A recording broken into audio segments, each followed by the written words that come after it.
Ratu Kedaung, guru bahasa Indonesia. Sekarang saya berada di lingkungan sekolah. Kelihatan sepi kan? Kenapa? Ini karena sekolah masih menerapkan PJJ dan BDR. Apa itu PJJ?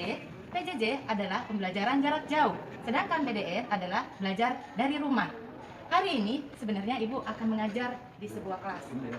Ibu mengajar dari sekolah dan anak-anak belajar dari rumah. Yuk ikuti video Ibu selanjutnya. Jangan lupa like ya. Assalamualaikum warahmatullahi wabarakatuh. Apa kabar anak-anak kelas 9? Semoga jauh lebih baik ya. Tetap semangat. Terus belajar. Sebelum pembelajaran kita mulai,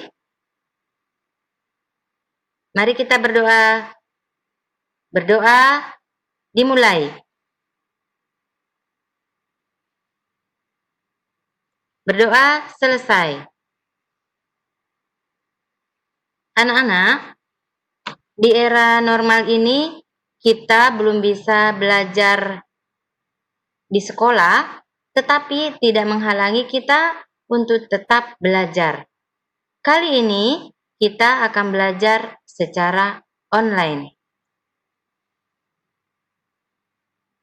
Sebelumnya, Ibu ingatkan untuk tetap memperhatikan protokol kesehatan, yaitu pertama, jaga kebersihan tangan.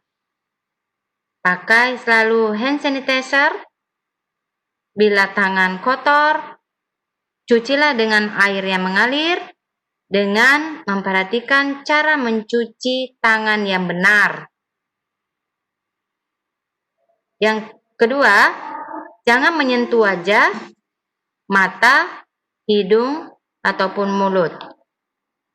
Terapkan etika batuk dan bersin. Dan yang kelima, jaga jarak minimal 1 meter, physical distancing. Yang keenam, isolasi mandiri. Tetap di rumah saja apabila ada gejala. Yang ketujuh, jaga kesehatan dengan makan makanan yang seimbang.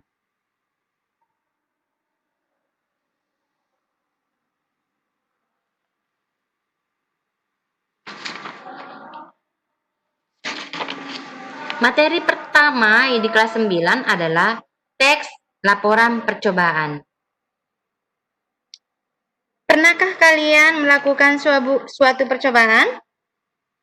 Percobaan dilakukan untuk memahami suatu materi dengan cara eksperimen. Eksperimen ini dilakukan dengan cara pengamatan untuk mengenali hubungan sebab akibat antara gejala. Setelah selesai melakukan suatu percobaan, kalian tentu harus melaporkan hasilnya dalam bentuk teks. Teks inilah yang disebut dengan teks laporan percobaan. Materi pokok kali ini yaitu pengertian laporan percobaan, ciri, struktur, dan contoh laporan hasil percobaan. Adapun KD, kompetensi dasar yang akan kita pelajari yaitu mengidentifikasi informasi dan laporan percobaan yang dibaca dan didengar.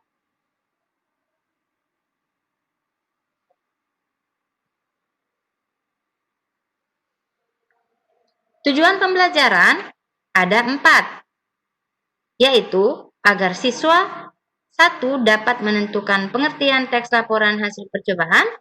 Yang kedua, menyebutkan ciri-ciri laporan hasil percobaan. Yang ketiga, membedakan model teks laporan, pengamatan, percobaan, eksperimen yang dibaca dengan tepat. Yang keempat, menyimpulkan ciri umum, fungsi, dan tujuan teks laporan yang dibaca dengan tepat. Sebelum kita lanjutkan, cermatilah dulu video berikut ini.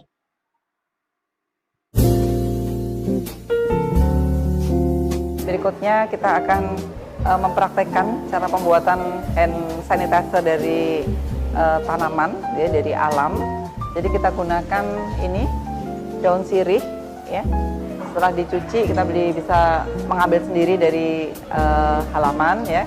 Kita cuci kemudian diangin-angin supaya kering, kemudian dipotong-potong, dipotong kecil-kecil, dipotong-potong. Setelah itu kita siapkan air, kita masukkan jadi 50 gram daun sirih kita masukkan dalam 200 ml air. Nah, air ini sudah air masak gitu kan. Nah, kita rendam, kemudian kita ambil panci gitu ya. Kita isi air, kemudian wadah tadi yang berisi air dan daun sirih kita masukkan. Jadi kayak apa ya? Kalau masak kayak di tim gitu ya.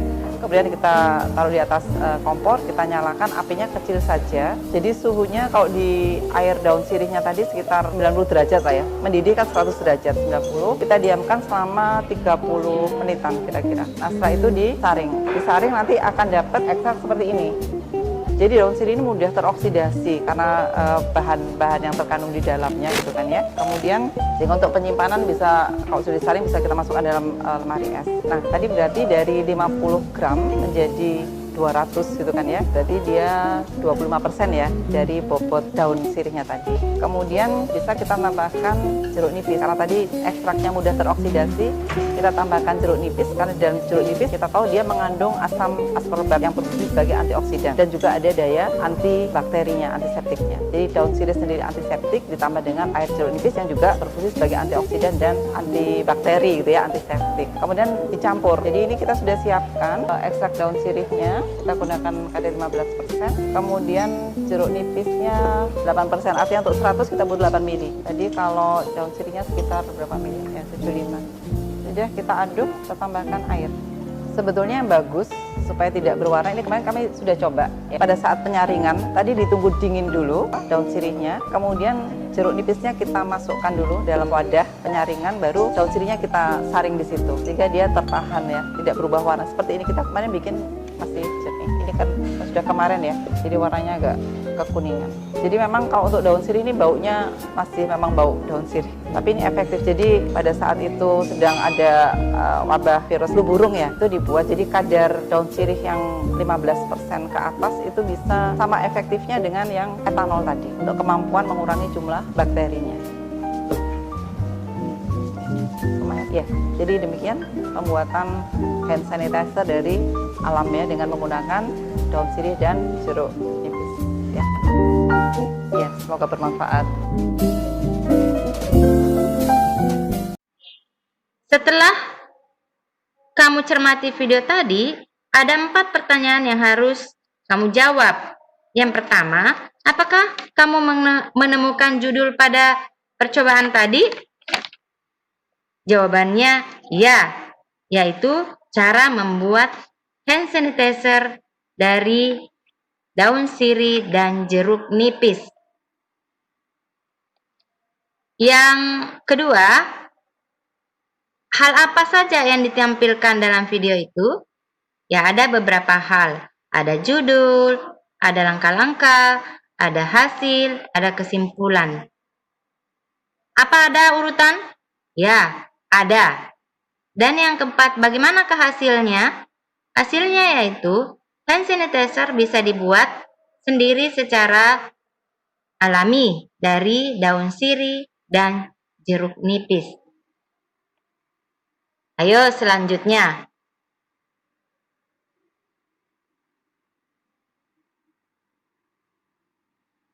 Bacalah teks hasil percobaan berikut ini.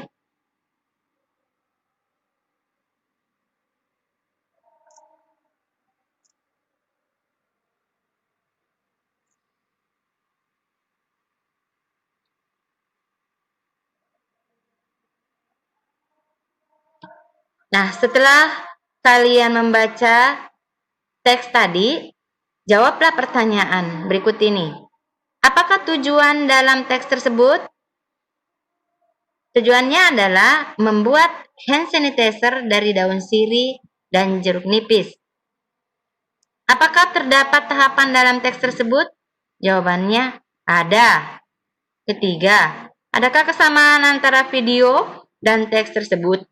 Jawabannya, sama-sama melakukan percobaan. Setelah selesai melakukan sebuah percobaan, tentu kita akan diarahkan untuk menyusun sebuah laporan atas percobaan yang telah kita lakukan.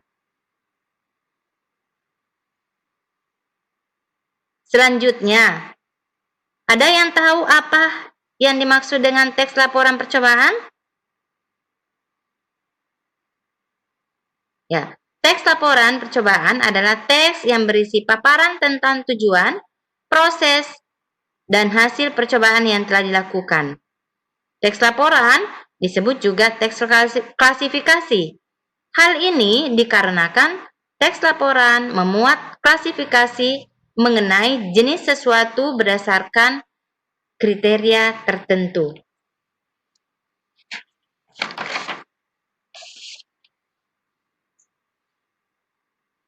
Fungsi laporan untuk apa? Teks laporan percobaan umumnya berfungsi untuk melaporkan hasil percobaan karya ilmiah atau praktikum. Selanjutnya, tujuan teks laporan ada 4. Yang pertama, memberitahukan atau menjelaskan laporan pertanggungjawaban dari sebuah tugas atau kegiatan pengamatan observasi. Yang kedua, memberitahukan atau menjelaskan dasar penyusunan kebijaksanaan, keputusan atau pemecahan masalah dalam pengamatan. Ketiga, menjadikan sumber informasi yang akurat dan terpercaya karena disusun berdasarkan data dan fakta. Yang keempat, menjadikan sarana untuk mendokumentasikan hasil kegiatan observasi. Selanjutnya, ciri-ciri teks laporan percobaan. Yang pertama, melaporkan hasil dari sebuah percobaan. Yang kedua, percobaan ilmiah dilakukan untuk menguji sesuatu. Ciri yang ketiga, teks laporan hasil percobaan dimulai dengan memaparkan tujuan percobaan. Yang keempat, memaparkan bahan dan alat yang dibutuhkan untuk melakukan sebuah percobaan. Yang kelima, memaparkan prosedur-prosedur pelaksanaan percobaan dan melakukan sebuah pengamatan. Yang keempat, memaparkan pencatatan hasil dari percobaan. Ciri yang ke-7, di akhir laporan dipaparkan simpulan hasil yang didapat dari sebuah percobaan berdasarkan hasil analisis terhadap data-data hasil pengamatan. Yang ke-8, harus mengandung data yang akurat.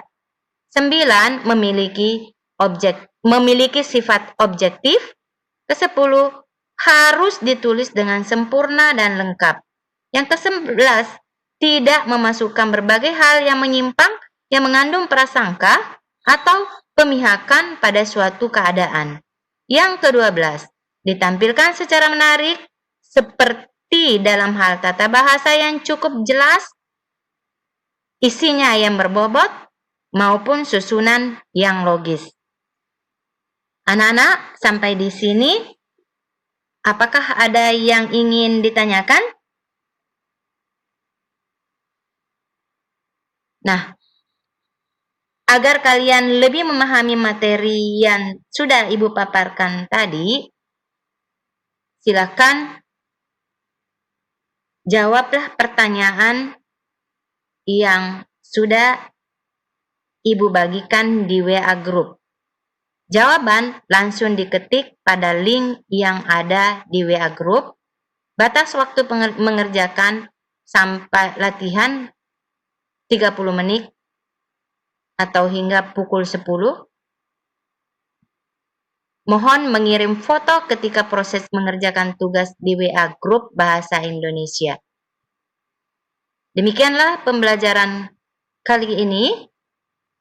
Pembelajaran sebaiknya kita akhiri dengan membaca doa. Doa dimulai. Doa selesai.